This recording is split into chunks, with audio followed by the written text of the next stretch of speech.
उदयपुर जिला मुख्यालय पर भील प्रदेश राज्य की मांग को लेकर हम यहाँ इकट्ठे हुए।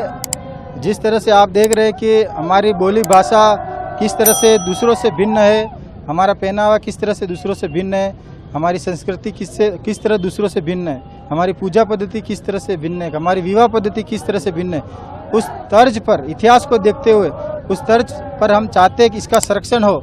इसके संरक्षण को लेकर हम भील प्रदेश राज्य की मांग को लेकर आज पहुंचे हैं। आगे क्या रहेगा? आगे अलग अलग जगह, जैसे हमारे राजस्थान की विधानसभा में भी हमारे विधायक पहुंच चुके हैं, वहां पर भी भील प्रदेश राज्य की मांग वहां तक पहुंच चुकी है। भील प्रदेश का जो नारा है वहां तक पहुंच चुका है।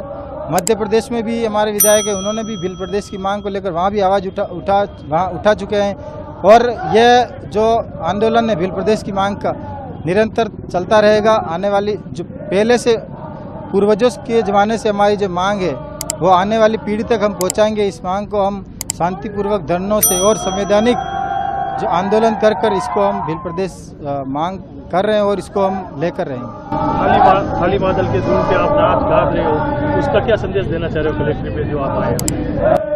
जो थाली और मांदल है जो हमारी संस्कृति परंपरा का हिस्सा है।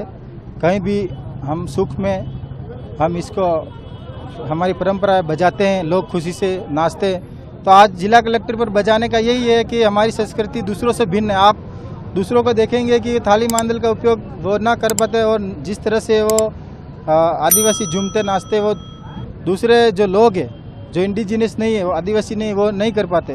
तो यही परंपरा का हमारी संस्कृति, बोली भाषा, रीति रिवाज, पूजा पद्धति अलग है, दूसरों से अलग है। तो इसको हम संरक्षण करना चाहते हैं और सरकार इस पर ध्यान दे। अलग पुरखाई जमाने से जो अलग भील प्रदेश राज्य की मांग जो चली आ रही है, उस मांग को लेकर पुनः आज हम उदयपुर कलेक्ट्री पर राष्ट्रपति महोदया को ज्ञापन भेज रहे हैं। और हम ये कहना चाहते हैं कि हमारे ये मांग जो है कोई 1 साल या 2 साल की नहीं है, ये हमारे पूर्वजों के ज़माने से चली आ रही है। और जब अंग्रेज़ों के ज़माने की बात थी तो उन्होंने भील प्रदेश कंट्री के नाम से एक अलग से बिलांचल बनाया था उन्होंने। फिर जब भारत आज़ाद होता है तो उसके बाद फिर राजस्थान और मध्य प्रदेश और उत्तरी महाराष्ट्र और गुजरात का पूर्वी भाग, इन भागों में हमको बांट दिया गया। भीलों को अलग अलग 4 राज्यों में बांट दिया गया।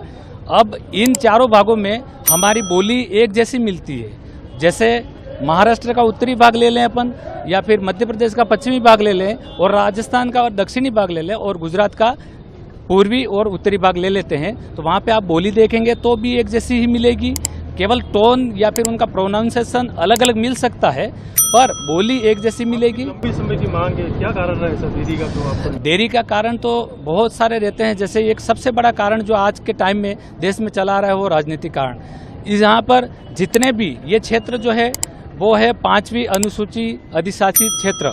यहाँ पर पूर्णतया आदिवासी ही जनप्रतिनिधि हैं। जाते हैं संसद में हुए या फिर विधानसभा में हुए, आदिवासी जनप्रतिनिधि ही पहुँचते, पर वो किसी न किसी पार्टियों के थ्रू रेपुटेटेड होते हैं, इसलिए वो उस मांग को वहाँ पर उठाते नहीं हैं। क्योंकि कोई भी सरकार ये नहीं चाह रही है कि अलग से भील प्रदेश नाम का या भील समुदाय के नाम पर कोई भी राज्य बने। अब तो आपके पार्टी के MP भी पहुंच चुके हैं, MLA भी है, तो आप बिल्कुल पहुंच चुके हैं।